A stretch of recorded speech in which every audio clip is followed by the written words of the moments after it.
شیطان نے سجدہ نہ کیا جناب آدم کو، تو اللہ تبارک و تعالیٰ نے شیطان کو نکال دیا۔ تو شیطان نے وہاں ایک بات کی، وہ کہنے لگا اے میرے مالک، جب تک تیرے بندوں کے جسموں میں روح رہے گی نا، میں انہیں گمراہ کر یعنی بندے کے مرنے تک، سانس ٹوٹنے تک، جب تک اس کے وجود میں روح رہے گی میں گمراہ کرتا رہوں گا۔ نبی کریم علیہ السلام فرماتے ہیں جب شیطان نے کہا نا کہ جب تک ان کے جسموں میں روح رہے گی میں انہیں گمراہ کرتا رہوں گا، تو حضور فرماتے رب کریم نے فرمایا سونو لعین، پھر مجھے بھی میری عزت اور جلال کی قسم، یہ جب تک مجھ سے معافی مانگتے رہیں گے میں انہیں معاف کرتا رہوں گا۔ فرمایا میں انہیں معاف کرتا رہوں گا، جب یہ معافی مانگیں گے نا، یہ آئیں گے چند آنسو بہائیں گے، رب معاف فرما دے گا۔ قرآن مجید نے فرمایا یا ایھا الذین آمنوا اتقوا اللہ وکونوا مع الصادقین۔ سنو یہ قرآن پاک ہے، ادھر دیکھو نوجوانوں، چھوڑو موبائل، یا میری بات پہ توجہ کرو۔ فرمایا اے ایمان والو اللہ سے ڈرو اور سچوں کی سنگت اختیار کرو، اپنے لیے علماء کی صحبتیں تلاش کرو۔ آپ کا عقیدہ اس وقت ڈگمگاتا ہے جب آپ کا یارانہ اس بندے سے لگتا ہے جس کا عقیدہ ٹھیک نہیں ہوتا۔ میں صحیح کہہ رہا ہوں؟ مولانا جمیل الرحمن قادری نے کہا تھا میں وہ سنی ہوں جمیل قادری مرنے کے بعد، پر کہا تب تھا جب بیٹھے فاضل بریلوی کی خدمت میں تھے۔ ہمارے نوجوانوں کو نا لوگ گمراہ کرتے ہیں، انہیں کہتے ہیں چھوڑو ہمارے ملک میں جس کی لاٹھی اس کی بھینس، جیسے پیسہ کمایا جاتا ہے کماؤ۔ بددیانتی پر لوگوں کو ابھارا جاتا ہے، بری صحبتیں، بری سنگتیں، برے لوگ، وہ زمانہ ہی ایسے ہے جی۔ میرے بھائی نیکیاں جمہوری نہیں ہوتی، نیکیاں جمہوری نہیں ہوتی کہ سارے کریں گے تو میں کروں گا۔ اگر نیکیاں جمہوری ہوتی تو حضرت ابو بکر انتظار کرتے کہ پہلے سارا مکہ کلمہ پڑھے گا تو پھر میں پڑھوں گا۔ انہوں نے ہمیں بتایا ہے کہ جب حق سمجھ میں آئے پھر انتظار نہیں کیا جاتا، مدینے والے کے قدموں سے جڑ جایا جاتا۔ اپنی سنگتوں کو دیکھو، اپنی صحبتوں کو دیکھو۔ حضرت مولا علی شیر خدا نے امام حسن سے کہا تھا بیٹا 3 لوگوں سے مشورہ نہ کبھی کرنا۔ ہمارے مشیر ہوتے ہیں، آپ کی توجہ ہے، اور ہمارے مشیر وہ ہوتے ہیں جو اکثر ہماری تعریف کریں۔ آپ کا اصل دوست وہ ہوتا ہے جو آپ کو ذرا تنقیدی نظر سے دیکھے۔ یہ چھوٹوں کا حق نہیں بڑوں کے لیے، لیکن آپ کے برابر کا ہو، آپ سے بڑا ہو، تنقیدی نظر سے دیکھے، آپ کی کمزوری آپ کو بتائے، وہ آپ کا دوست ہے۔ ہمارے اسلاف فرمایا کرتے تھے اپنی دشمنوں کی باتیں غور سے سنا کرو، وہ تمہیں نکھارنا چاہتے ہیں، وہ تمہاری کمیاں ڈھونڈ کے لاتے ہیں۔ ہم خوشامدیوں کے چنگل میں رہتے ہیں، خوشامدیوں کے۔ شیخ سعدی فرماتے ہیں لکڑی کو گھن کھا جاتی ہے اور بڑے لوگوں کو خوشامد کھا جاتی ہے۔ خوشامدیوں کے ہمارے ملک میں بھلا وزیر کون بنتا ہے؟ جو ذرا اچھا خوش آمدی ہو، پارٹی کے صدر کی اچھی پہلے وہ کرے خوش آمد، پھر ٹکٹ ملے گی، پھر وزارت ملے، اچھی خوش آمد۔ پیروں کے ارد گرد زیادہ تر کون ہوتے ہیں؟ نعرے ذرا چنگے لان، تعریفیں ذرا اچھی کریں۔ نقیب کا کام ہوتا تھا دعوت دینا، لیکن اب اس کی بھی ڈیوٹی اللہ ماشاءاللہ خوش آمد کرنا ہے، اور وہ کرے نہ تو آنے والا بھی راضی نہیں ہوتا۔ میرے عزیز یاد رکھیے گا، حضرت شیر خدا مولا علی رضی اللہ تعالیٰ عنہ نے امام حسن سے فرمایا بیٹا 3 لوگوں سے مشورہ نہیں کرنا۔ حضور کس سے؟ فرمایا ایک بزدل آدمی سے کبھی مشورہ نہ کرنا، اس لیے کہ جو خود بزدل ہے تمہیں بہادری کی بات کیسے بتائے گا۔ اور دوسرا کہا بیٹا لالچی بندے سے مشورہ نہیں کرنا۔ کدے نال ہے؟ میں تھوڑی گل ہی نہیں کر رہا، میں تو کسے لالچی نہیں کر رہا۔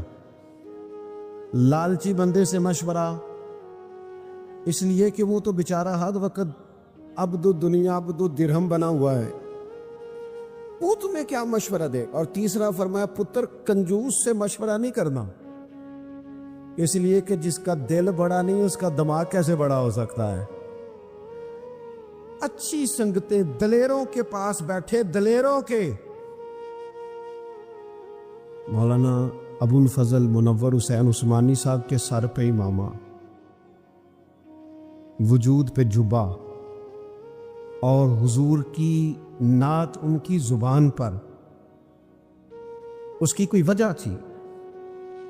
آتے جاتے گھومتے پھرتے ایک بار نہیں کئی بار وہ اپنے مرشد کی بارگاہ میں حاضر رہتے تھے۔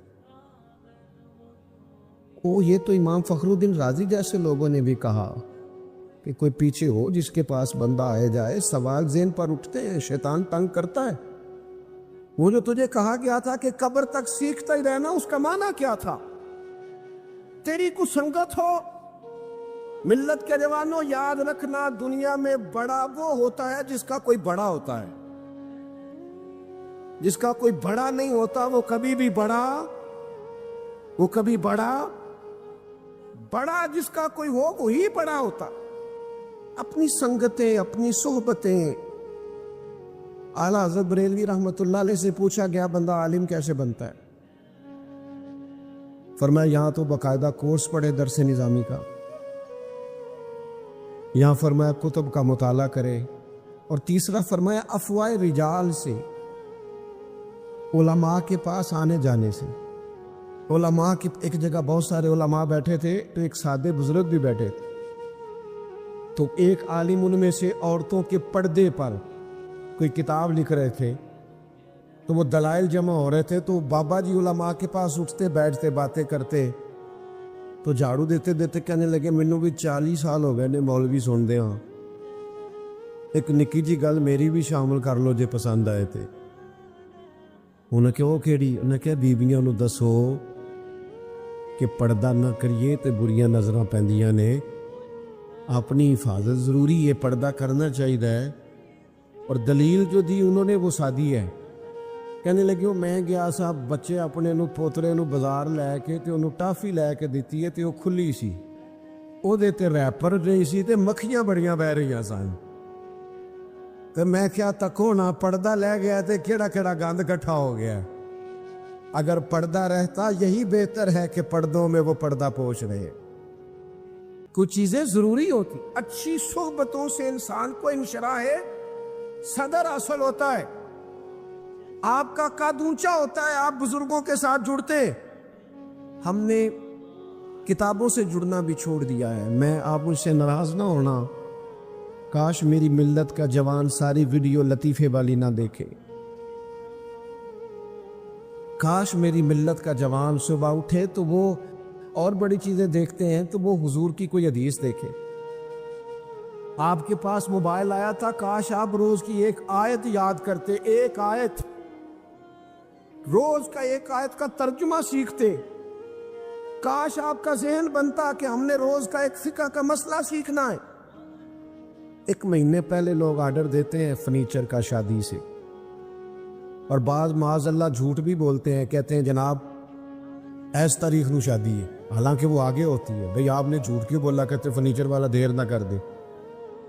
15 دن پہلے شیروانی والے کو کہتے ہیں، لیکن بیٹے کو اتنا مسئلہ بھی نہیں بتایا کہ 3 طلاقیں اکٹھی دیں تو طلاق ہو جاتی ہے۔ میں ذمہ داری سے کہتا ہوں، یہاں بھی نا اس اسٹیج نے بھی بڑا نقصان کیا، اللہ ماشاءاللہ صاحب کی بات نہیں کرتا، اس اسٹیج نے بھی وہی رٹی رٹائی باتیں۔ آپ نے قوم کی ضرورت کو سمجھا ہی نہیں، آپ کو پتہ ہی نہیں تھا۔ میں نے میٹرک کیا تھا نا جب، تو مجھے سب سے اچھا وہ بندہ لگتا تھا جڑا یہ دسدا سی کہ ہن کیڑی فیلڈ جانا ہے، میری بات کرتا تھا، مجھے اچھا لگتا تھا۔ آپ قوم کی بات ہی نہیں کرتے، آپ پتہ نہیں کون سی بات کرتے۔ 4-6 لوگ آپ کے آگے پیچھے، آپ نے سمجھ لیا کل دنیا یہی ہے، ستاروں سے آگے جہاں اور بھی ہیں۔ آپ کو پوری دنیا میں پیغام دین پہنچانا تھا، آپ نے چند چیزوں کو لے لیا، کل دین کو چھوڑ دیا۔ اگر اس اسٹیج سے روز بیان ہوتا کہ 3 طلاقیں دینے سے طلاق ہو جاتی ہے اگر لوگوں کو شادی سے پہلے مسئلے کا پتہ ہو. میں ذمہ داری سے کہتا ہوں بہت سارے لوگ سوچیں طلاق دینے سے پہلے انہیں پتہ ہی نہیں ہوتا, اتنا بھی نہیں پتہ ہوتا. کیوں کہ ہم نے تو وہ والا مسئلہ بیان کرنا جدے چسی نا وہ نقیب دوڑ کے ادھر چلا جاتا ہے, پھر دوڑ کے ادھر آ جاتا ہے, کہندے تیاری پھاڑ لو بھی کی ہونے لگا ہے. میں جملہ دینے لگا, تو جملہ دینے لگا ہے کہ تو بمب چلانے لگا ہے, کوئی تو جملہ رہن دے, تو اللہ رسول دی گل سنا. کوئی مذاق بنایا ہوا ہے آپ نے. آپ اس اسٹیج کو کیا سمجھتے ہیں؟ یہ کوئی فن کا مظاہرہ کرنے کا اسٹیج ہے؟ یہ غزالی زمان علامہ احمد سعید کاظمی کا اسٹیج ہے, یہ حضرت محدث اعظم پاکستان کا اسٹیج ہے, یہ حضرت نباز قوم کا اسٹیج ہے, یہ خطیب لاسانی کا ہے اور منور حسین عثمانی کا. یہ ذمہ دار آدمی کا اسٹیج ہے. اس لیے میرے عزیز اپنی زندگی کے اندر اچھی صحبتیں, اچھی سنگتیں. میں نے بہت سارے لوگ ایسے زندگی میں دیکھے ہیں جو لوگوں کی باتوں کی وجہ سے اذیت میں آ گئے, تکلیف کا شکار ہو گئے. اور میں اور آپ تو کسی کھاتے میں نہیں. حضرت ابو بکر صدیق رضی اللہ تعالیٰ عنہ جیسے لوگ, افضل البشر بعد الانبیاء بالتحقیق حضرت صدیق اکبر. آپ قرآن مجید 30ویں پارے کی تلاوت میں یہ بات دیکھیں گے کہ جب حضرت ابو بکر صدیق نے غریب غلاموں کو خرید کر آزاد کرنا شروع کیا, حضرت بلال حبشی کو, حضرت عامر بن فہیرہ کو اور کچھ غلاموں کو خرید کر آزاد کیا, تو لوگ کہنے لگے کہ یہ بلال نے کبھی کوئی احسان کیا ہوگا ابو بکر پر, تبھی تو خرید کے آزاد کیا ہے, ورنہ کیا ضرورت تھی اتنے پیسے لگانے کی, کوئی تو بات ہوگی. اللہ تعالیٰ نے اس کا بھی قرآن مجید میں اعلان فرمایا ابو بکر نے جو کیا ہے رب کی رضا کے لیے کیا ہے. تو گفتگو کرنا, بات کرنا لوگوں کا اتنا یہ خطرناک مزاج ہے. ایک جملہ کہہ کے لوگ سائڈ پہ ہو جاتے ہیں, بندہ بیچارہ ساری رات تڑپتا رہتا ہے. ایک فکرے کا تبصرہ کر کے لوگ کونے میں چھپ جاتے ہیں, اور کسی آدمی کے لیے وہ اسے سولی پہ لٹکا جاتے. اپنی زبان کے تیروں سے لوگ پریشان کرتے. پہلے تو اللہ سے یہ معافی مانگے کہ رب اس جرم سے ہمیں محفوظ فرمائے. اور اب تو لوگوں کی زبانیں اتنی لمبی ہو گئیں کہ وہ صحابہ تک چلی گئی ہیں, اہل بیت نبوت تک چلی گئی. تبصروں کے شوق میں لوگوں نے یہ دیکھا ہی نہیں کہ میری حیثیت کیا ہے اور میں بات کس کی کر رہا ہوں, میری اوقات کیا ہے اور میں تبصرہ کس پہ کر رہا ہوں. بے باک ہونا اور بات ہے, اور بدتمیز ہونا, ان دونوں میں فرق ہوتا ہے. تو میرے عزیز ایک تو اس سے پرہیز کریں. اور کہیں گے اب ہوتا کیا ہے, ہم اس کا نفسیاتی اثر لیتے ہیں, ہم اس کا اثر لیتے ہیں. میں اکثر کہتا ہوں سارے لوگ ہی کانوں کے کچے ہوتے ہیں, کچھ تھوڑے زیادہ ہوتے ہیں, کچھ تھوڑے کم ہوتے ہیں. اور بعض لوگ کہتے ہیں اتنے لوگ فلانے بندے کی بات مانتے ہیں. تو میں نے کہا دنیا میں تو آج بھی کافر زیادہ ہیں, کافر زیادہ ہیں, شیطان کے پیروکار آج بھی. تو زیادہ ہونا کوئی آپ کی دلیل ہے ہمیشہ؟ یہ کیا بات ہوئی کہ فلانے کی اتنے لوگ بات مانتے ہیں؟ یہاں تو میں نے یہ دیکھا ہے اس معاشرے میں کہ جھوٹے سے جھوٹا آدمی, اس کے بھی فالور ہوتے ہیں. دغے باز سے دغے باز بندہ, اس کے بھی گویوں کے فالور, اداکاروں کے فالور, فلانے کے فالور. اس کا یہ تو بھئی انسان کا مزاج ہے. ہر بندہ کانوں کا کچا ہے, کوئی تھوڑا زیادہ کچا ہے, کوئی تھوڑا کم کچا ہے. تو باتیں تو ہوگی, لوگ منہ میں زبان رکھتے ہیں تو گفتگو تو کریں گے. اب یہ اثر لینے والے پہ ہے کہ وہ اس کا اثر کس طرح کا لیتا ہے. ہمارے ہاں بڑے بڑے سمجھدار لوگ نفسیاتی ہو جاتے ہیں, بڑی بڑی سمجھدار خواتین نفسیاتی ہو جاتی ہیں. میری ساس باتیں کرتی ہے, میری نند باتیں کرتی ہے, مجھے فلانا باتیں کرتا ہے, مجھے فلانا. بھائی باتیں, جس کے منہ میں زبان ہے اس نے بات تو کرنی ہے. اب آپ نے کیوں یہ دعویٰ کر لیا ہے کہ آپ اتنے اونچے چلے جائیں کہ آپ کو بات ہی کوئی نہ کریں؟ کیا حرج ہے اس میں؟ اگر کوئی آپ کو بات کر دے تو کیا ہے, ہم کسی نے کر لی تو پھر کیا ہوا؟ اس کا اتنا اثر قبول کرنا کہ ساری رات سونا ہی نہ, پریشان ہو جانا. اور بعض لوگ ایسے ہیں جنہیں اتنی باتیں نہیں ہوتی جتنی انہیں ٹینشن ہوتی ہے. یعنی وہ دو بندے کونے میں کھڑے ہیں تو میری ہی بات کر رہے ہیں. او بھائی کوئی اتنا اہم نہیں ہے, انہیں کوئی اور کام بھی ہو سکتا ہے. تیری بات ہی انہوں نے کرنی. بلا وجہ لوگ سمجھتے ہیں کہ میں بڑا اہم آدمی ہوں, وہاں بھی مجھ پہ تبصرہ ہو رہا ہے, یہاں بھی ہو رہا ہے. اس پہلو سے باہر آئیں, اس کمپلیکس سے نکل آئیں. ابن حزم کہتے ہیں کہ مصر میں ایک تاجر بڑا کامیاب ہو گیا تھا, بڑا کامیاب تاجر ہو گیا. تو زندگی میں جتنے لوگ بھی کامیاب ہوتے ہیں ان سے حسد ہوتا ہے. اس سے بھی اس کے ارد گرد کے لوگوں نے حسد شروع کیا. اب تاجروں نے پلاننگ کی کہ اسے خراب کیسے کرنا ہے. وہ ایک دن اپنے گھر سے نکلا, سفید کرتا سفید پگڑی باندھ کے باہر. اب 5-6 لوگوں نے پہلے سے منصوبہ بندی کی ہوئی تھی. ایک صاحب اسے ملے, کہنے لگے ماشاءاللہ آج تو سفید کرتے پر سبز امامہ سبز پگڑی بڑی ہی اچھی لگ رہی ہے. تو ہنس کے کہنے لگا لگتا ہے آپ سو کے اٹھ کے آئے ہیں, پگڑی تو میری سفید ہے.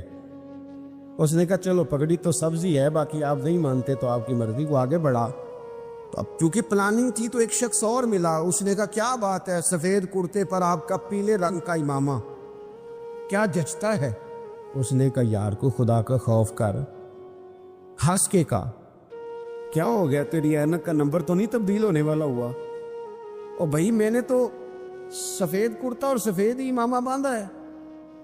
اب 2-3 لوگوں کی دفعہ تو وہ مسکرایا, لیکن وہ ڈھیر سارے لوگوں نے منصوبہ بندی کی تھی. وہ جب چوتھے کے پاس گیا تو اس نے بھی کہا کہ کیا بات ہے سفید کرتے پر پیلے رنگ کے امامے کی. اس نے کہا پیلا کہاں ہے. اب وہ غصے ہونے لگا. اب وہ چھٹے کے پاس گیا تو اس نے کہا جناب کیا بات ہے سفید کرتا اور کالا امامہ.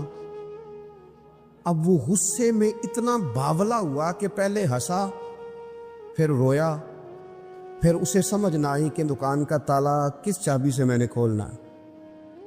بس وہ شام ہوئی تو اس بیچارے کو بچوں نے روڑے مارنے شروع کر دیے. وہ اتنی تکلیف میں آ گیا کہ لوگ اسے پاگل کہنے لگے. کیوں؟ اس لیے کہ لوگ منصوبہ بندی, افواہ تھی نا کہ میری طبیعت خراب ہے, تو لوگوں نے حال پوچھ پوچھ کر بیمار کر دیا. لوگوں کی باتیں, لوگوں کے تبصرے, لوگوں کے کومنٹس. بولے امام شافعی. امام شافعی فرمانے لگے لوگوں کی باتیں پتھروں کی طرح ہوتی ہیں, یہ روڑوں کی طرح ہوتی ہیں. اگر انہیں کمر کے اوپر رکھ لو گے نا تو یہ تمہاری کمر توڑ دیں گی, اور اگر تم ان کو اپنے پیروں کے نیچے رکھ لو گے تو تمہارا قد اونچا ہو جائے گا. بس دنیا میں وہ لوگ پریشان ہوتے ہیں جو لوگوں کی باتوں کو کندھوں پر سوار کر لیتے, جو پیروں کے نیچے رکھے, جو پاؤں کے نیچے رکھے ان کا قد. وہ پرانے زمانے میں نا عارف رومی رحمۃ اللہ علیہ فرماتے ہیں کہ ایک بیل گائے گر گئی تھی کنویں کے اندر. تو اب وہ لوگ اس کو نکال تو نہیں سکتے تھے, تو انہوں نے اس طرح کیا کہ مٹی ڈالنی شروع کر دی کہ اب بدبو آئے گی, پریشانی ہوگی, تو اس کو بند کر دیتے ہیں اندر ہی کنویں کو, کنواں نئی جگہ پہ کھود لیتے. انہوں نے جب اس کے اندر مٹی ڈالی نا تو وہ گائیں جو تھی وہ مٹی جھاڑ کے تو مٹی کے اوپر آ گئی. انہوں نے پھر مٹی ڈالی تو وہ تھوڑی اور اوپر آ گئی, اور مٹی ڈالی تو اور وہ مٹی ڈالتے گئے اور گائیں وہاں سے کنویں سے باہر آ گئی. لوگوں نے دفن کرنا چاہا, وہ باہر نکل آئی. او میرے بھائی, لوگ بھی اپنی باتوں میں دفن کرنا چاہتے ہیں, لیکن یاد رکھنا جو چمکنے والے تھے وہ چمکتے ہی رہے. جن کو اللہ نے عزت دی تھی ان کی گھٹائی کوئی نہیں سکا. اتنی اتنی لمبی زبانیں کھول کے لوگوں نے صحابہ کے بارے میں باتیں کی. باتیں ہو رہی ہیں, لوگ جن کو دبانا چاہتے تھے. آج نہیں صوفیاء کی مخالفت شروع ہوئی, ان کے زمانے میں بھی ہوئی, ان کے دور میں ان کے خلاف کتابیں لکھی گئیں. لکھنے والے خدا جانے کہاں ہیں, اور داتا صاحب ہو رہی ہے, خواجہ صاحب ہو رہی ہے. حضور غوث اعظم کے ان کے زمانے میں بھی ایسا نہیں ہوا کہ بڑی خوشی سے لوگوں نے آگے بڑھ کے پھول ڈالے ہوں. ان کے دور میں باقاعدہ جتھے تیار ہوئے, جتھے, اور پورا کام کیا گیا. اور ویسے بھی اگر کوئی شخص آپ کا مخالف ہی نہیں ہے تو پھر آپ کو چمکنے کا مزہ کیسے آئے گا؟ کوئی تو مخالف ہو نا, کوئی تو ہو نا جو کوئی بات کرے. دیکھیں نا, اگر اندھیرا نہ ہو, رات نہ ہو, تو بلب کی کوئی اہمیت رہ جائے گی؟ یہ چمکتا ہی تب ہے جب اندھیرا زیادہ ہوتا ہے. ہم کہتے ہیں اندھیرا ہو گیا, اور بھائی تجھے چمکنے کا موقع دیا ہے اندھیرے نے, تجھے اس نے عروج دیا، تندی باد مخالف سے نہ گھبرا اے عقاب، یہ تو چلتی ہے تجھے اونچا اڑانے کے لیے، تو باتوں سے پریشان نہ ہو۔ میں نے کہا کہ اگر آپ باتوں کا پہاڑ بنا کے اوپر سوار ہو جائیں گے نا تو قد اونچا کریں گی باتیں۔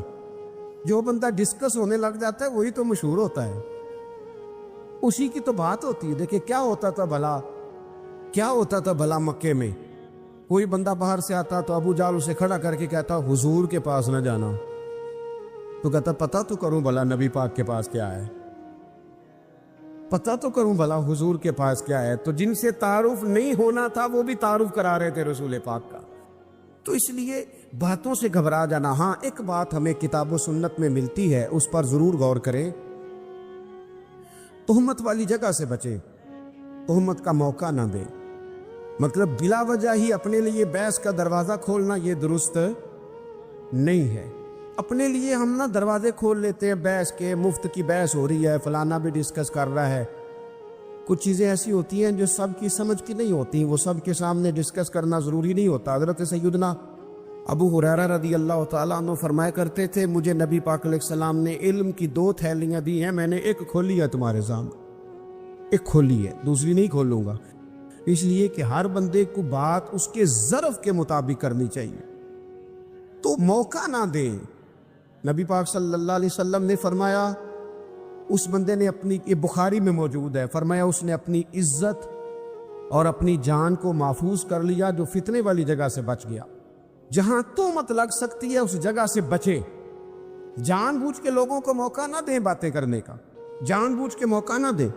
جامع ترمذی کے اندر حدیث موجود ہے، حضرت سیدنا عمر فاروق رضی اللہ تعالیٰ عنہ نے ایک موقع پر اجازت مانگی تھی نبی پاک صلی اللہ علیہ وسلم سے، عرض کیا یا رسول اللہ صلی اللہ علیہ وسلم مجھے آپ اجازت دے دیں میں عبداللہ بن ابی سلول کی گردن اڑا دوں، یہ منافق بار بار آڑے آتا ہے، بار بار تکلیف دیتا ہے، آپ مجھے اجازت دیں میں اسے قتل کر دوں۔ اب وہ چونکہ کلمہ پڑھتا تھا، ساتھ تو رہتا ہی تھا نا، بہت سارے لوگ اسے مسلمان جانتے تھے، تو حضرت سیدنا عمر فاروق رضی اللہ تعالیٰ عنہ نے اجازت چاہی، کہ یا رسول اللہ صلی اللہ علیہ وسلم اگر آپ مجھے اجازت دے دیں، یہ ترمذی میں موجود ہے، یعنی آپ اس جگہ سے بچیں جہاں تہمت لگ سکتی ہے، جہاں بلا وجہ کسی شخص کو شر پھیلانے کا موقع مل سکتا ہے۔ یا رسول اللہ مجھے اجازت دے میں عبداللہ بن ابی سلول کی گردن اڑا دوں۔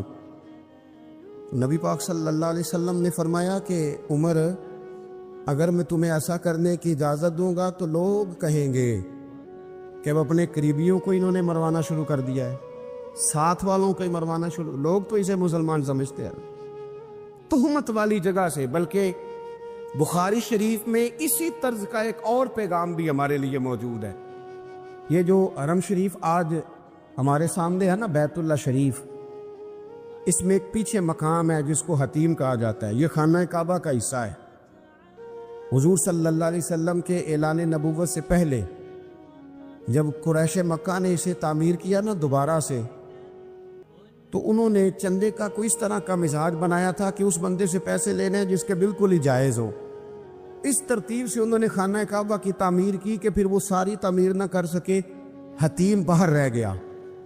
نبی پاک صلی اللہ علیہ وسلم نے ایک دن فرمایا، بخاری میں موجود ہے، حضور فرمانے لگے عائشہ اگر تمہاری قوم جاہلیت کے قریب نہ ہوتی، کیونکہ ابھی قریب جاہلیت چھوٹی ہے نا، ابھی لوگوں نے کلمہ پڑھنا شروع کیا ہے، فرمایا اگر یہ جاہلیت کے قریب نہ ہوتے تو میں کعبے کو انہی بنیادوں پر دوبارہ بنا دیتا جن بنیادوں پر حضرت ابراہیم علیہ السلام نے بنایا تھا۔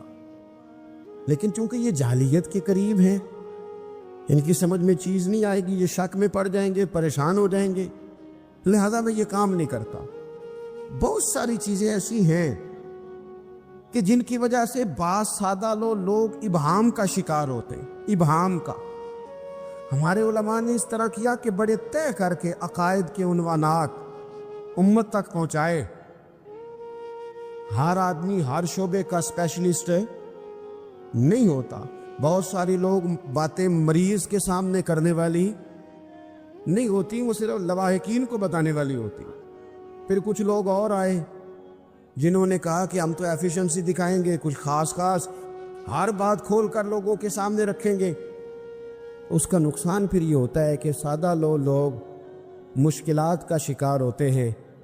وہ پھر جب کہتے ہیں ہر چیز ڈسکس کر لینی چاہیے تو پھر باتیں دور نکل جاتی ہیں۔ پھر لوگوں نے انبیاء کرام علیہم السلام کی اجتہادی خطاؤں کو ڈسکس کرنا شروع کیا۔ ربنا ظلمنا انفسنا، اگر حضرت آدم یہ لفظ کہیں تو ان کے لیے تو ٹھیک ہے، لیکن اگر کوئی غلام اور امتی اور بیٹا اٹھ کے یہ لفظ کہے تو اس کے لیے ٹھیک نہیں ہے۔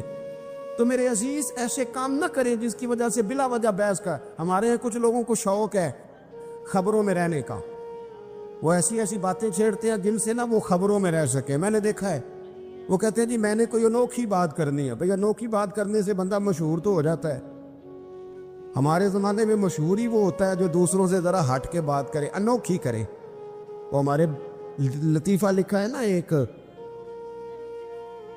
اہل عرب کا، ایک ہجا نام کا عربی کا ایک لطائف سنانے والا شاعر ہے، تو وہ کہتا ہے کہ ایک شخص نے ایک دفعہ کہہ دیا تھا گدھا کھانا جائز ہے۔ بڑے بڑے علماء اس کے گھر چلے گئے کہ بھئی کوئی دلیل، کوئی جزیہ، کوئی کہاں سے، کوئی کتاب، کوئی حوالہ، کوئی شے۔ اس نے کہا روز آؤ گے ایک بندے کو بتاؤں گا، کٹھا ہی سٹیج لگاؤ، ایک کی دفعہ حوالے دیتا ہوں، روز نہیں دیے جاتے۔ وہ سٹیج لگ گیا، دنیا جمع ہو گئی، جنہوں نے کبھی ٹائم نہیں نکالنا، یہ ذرا انوکھی بات جو کر رہا تھا، وہ سارے لوگ آ گئے۔ تو وہ سٹیج پہ چڑھا تو کہنے لگا مجھے جانتا کوئی نہیں تھا،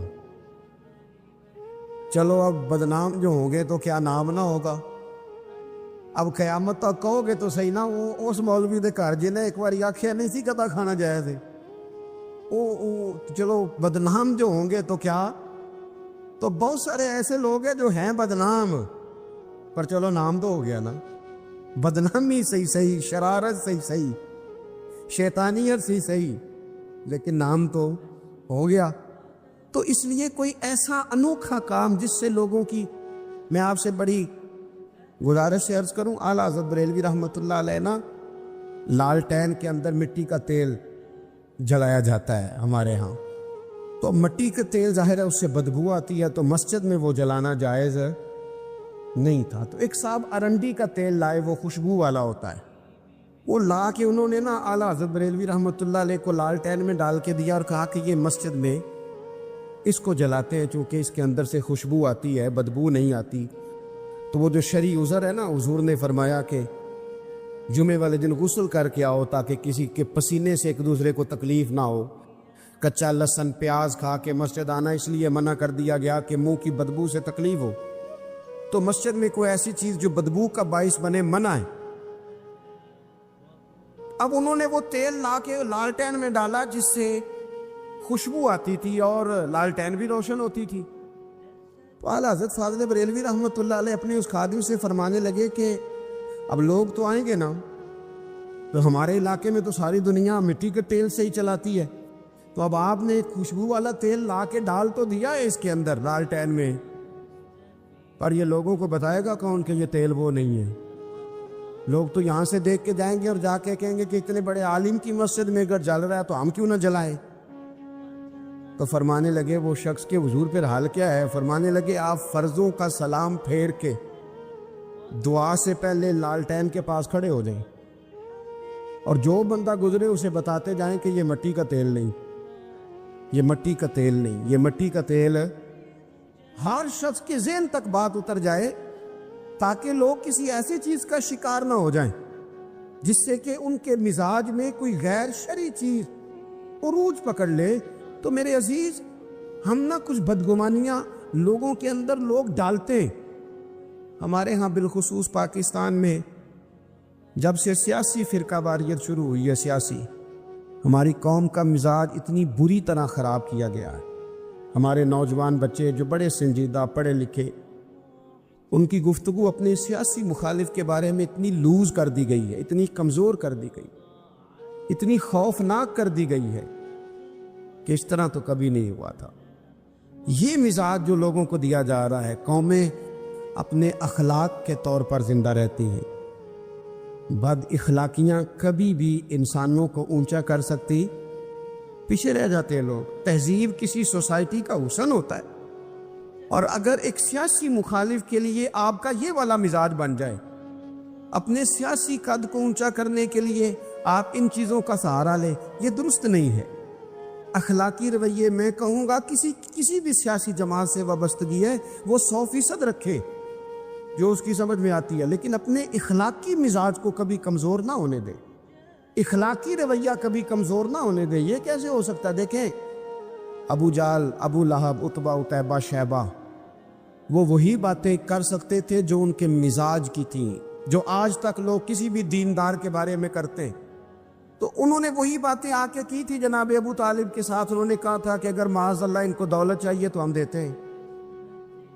بڑے سے بڑے مخلص آدمی پر آج لوگ دعویٰ نہیں کرتے کہ دولت کے لیے لگا ہوا ہے۔ انہوں نے کہا دولت چاہیے تو دیتے ہیں، اگر کسی خاتون سے نکاح کرنا چاہتے ہیں تو کرا دیتے ہیں، سرداری چاہیے تو دے دیتے ہیں۔ اب یہ سوچ ہی اتنی ہے، اس سے آگے جاتی نہیں۔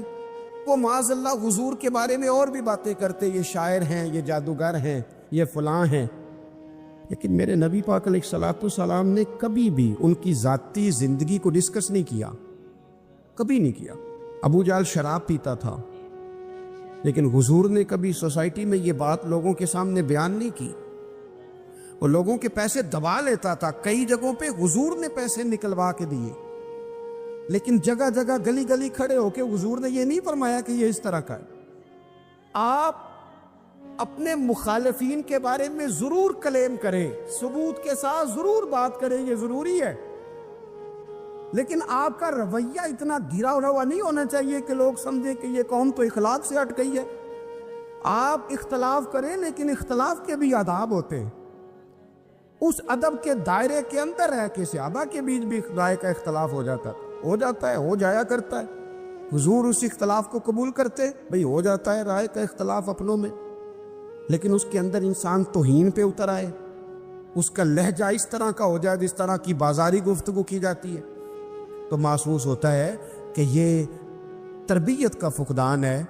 یہ لہجے باوقار لوگوں کے نہیں ہوا کرتے۔ لہجے کو کبھی برا نہ ہونے دیں، انداز کو۔ لوگ آپ کو چھیڑیں گے، اپنی جگہ پہ کھینچ کے لانے کی کوشش کریں گے، بڑا کچھ لوگ کریں گے، لیکن آپ اپنی جگہ سے آپ تبدیل نہیں ہوں گے۔ آپ کہیں گے یار میرا ایک معیار ہے، میری ایک حیثیت ہے، میں اپنی حیثیت چھوڑ سکتا؟ میں اپنی حیثیت نہیں چھوڑ سکتا۔ ہر بندے کو آپ ڈسکس کریں گے، تو تہمت والی جگہ سے ضرور بچیں، بدگمانی سے ضرور بچیں، لیکن ہر شخص کو اس کے معیار کے مطابق اتر کا جواب دینا یہ باوقار لوگوں کا سٹیٹس نہیں ہوتا۔ وہ کہتے ہیں جا بات کر، جا کے تو کون ہوتا ہے تیری بات کرے، اب ہم ہر شخص کے منہ لگے، یہ کیسے ہو سکتا ہے؟ نبی پاک صلی اللہ علیہ وسلم گزر رہے تھے، صحیح بخاری میں موجود ہے، آپ کی اہلیہ حضرت صفیہ رضی اللہ تعالیٰ عنہ آپ کے ساتھ تھیں۔ رات کا وقت تھا، حضور گزر رہے تھے، تو صحابہ کچھ کھڑے تھے، تو حضور نے ایک کو بلا کے کہا کہ یہ میری بیوی ہے، صفیہ ہے۔ عرض کرنے لگے حضور مجھے میری ماں روئے، میں کوئی آپ کے بارے میں بدگمانی کرتا؟ تو حضور نے جواب میں کیا کہا؟ محبوب فرمانے لگے جس طرح رگوں میں خون گردش کرتا ہے نا، شیطان بھی اسی طرح گردش کرتا ہے۔ گویا حضور بتا رہے ہیں کسی وقت بھی بدگمانی پیدا کر دیتا۔ میں تمہیں بتا رہا ہوں کہ اپنی اہلیہ کے ساتھ جا رہا ہوں، میری بیوی ہے۔ کوشش کریں کہ آپ اس جگہ سے بچیں جہاں باتیں ہو رہی ہوں۔ اور اس پہلو پہ تیسری گزارش اس عنوان پر یہ ہے کہ اگر کسی کے بارے میں باتیں ہو رہی ہوں تو فٹافٹ اس کا حصہ بننے کی کوشش نہ کریں، بلکہ آپ کے پاس جب تک کوئی شرعی ثبوت نہیں ہے تب تک آپ اس بات کا حصہ نہ بنیں۔ ہمارے ہاں بات ہو رہی ہوتی ہے تو دو چار بندے دوڑ کے نا اپنا بھی حصہ ڈالتے، بلکہ میں بڑی ذمہ داری سے یہ بات عرض کروں گا، بات لمبی ہوتی تب ہے جب کوئی بندہ درمیان میں کہہ دیتا ہے نا نہیں تجھے تو تھوڑا پتہ ہے، تھوڑا میں بھی کرتا ہوں۔ وہ کئی دفعہ وعدہ معاف گواہ بن جاتا ہے، جا کے دوسروں کو خبر کرتا ہے اس نے یہ کہا ہے، حالانکہ بندہ اس سے پوچھے کہ اگر انہوں نے کہا تھا تو اتنا سجن تھا تو وہاں جواب دے کے کیوں نہیں آیا؟ تجھے چاہیے تھا وہیں جواب دیتا، وہیں جا کے جواب دے دیتا۔ ایک بزرگ کی خدمت میں ایک دفعہ حاضر تھا، ایک بڑے عالم تھے، تو ان کے پاس آ کے ایک شخص نے کہا کہ فلاں آدمی آپ کے بارے میں یہ بات کر رہا تھا، تو وہ ہنس پڑے، فرمانے لگے پھر آپ کہاں تھے؟ کہنے لگے میں وہیں تھا۔ فرمانے لگے میرا اور آپ کا رشتہ کس طرح کا ہے؟ کہنے لگا جی میں تو شاگرد ہوں، ارادت مند ہوں۔ تو فرمانے لگے پھر آپ میرے پاس سوال لے کے آ گئے ہیں، آپ نے وہاں جواب کوئی نہیں دیا۔ فرمانے لگے اب تو میرے سامنے بیٹھ، پہلے اس سوال کا جواب میں تجھے دوں، پہلے تجھے قائل کروں۔ اگر تو قائل ہوتا نا تو پھر تو یہ بات لے کے میرے پاس نہ آتا، پھر تو وہاں تو کلیئر کر آتا تیرے اندر کجی ہے، تو بات کا حصہ بنا ہے، اور میرے نزدیک اس سے بڑا تو مجرم ہے کہ تو نے بات کو سنا ہے، وہ تو کوئی ہے، اور تو اپنا تھا، تو نے اپنا ہو کے یہ باتیں سنی، تو نے ہاں کی، تو وہاں بیٹھا رہا، تو اپنا تھا۔ اور حضور نے فرمایا محبت تو بندے کو اندھا بہرا اور گونگا کر دیتی ہے، جو کسے دا عاشق ہوئے ہوتے گل اسے دی کرد ہے، 100 مکر بہانے کر کے وہ دی مرنے مرد ہے۔ تو نے سن کیسے لی؟ تیرے کانوں نے گوارا کیا؟ پہلے تو مطمئن ہو نا، تو اگر مطمئن ہوتا تو بات آگے وہیں جواب دے کے آتا۔ جب تو ہی غیر مطمئن ہے تو میں کسی اور کو کیا جواب دوں؟ تو مدد کریں اپنے بھائی کی اس معاملے میں کہ اگر آپ کلیئر ہیں تو پھر آپ اسے وہیں کلیئر کریں، کہیں یار میری بات سن، یہاں تک تو بات ٹھیک ہے، اس بات کا میں گواہ ہوں، یہ ہو سکتی نہیں۔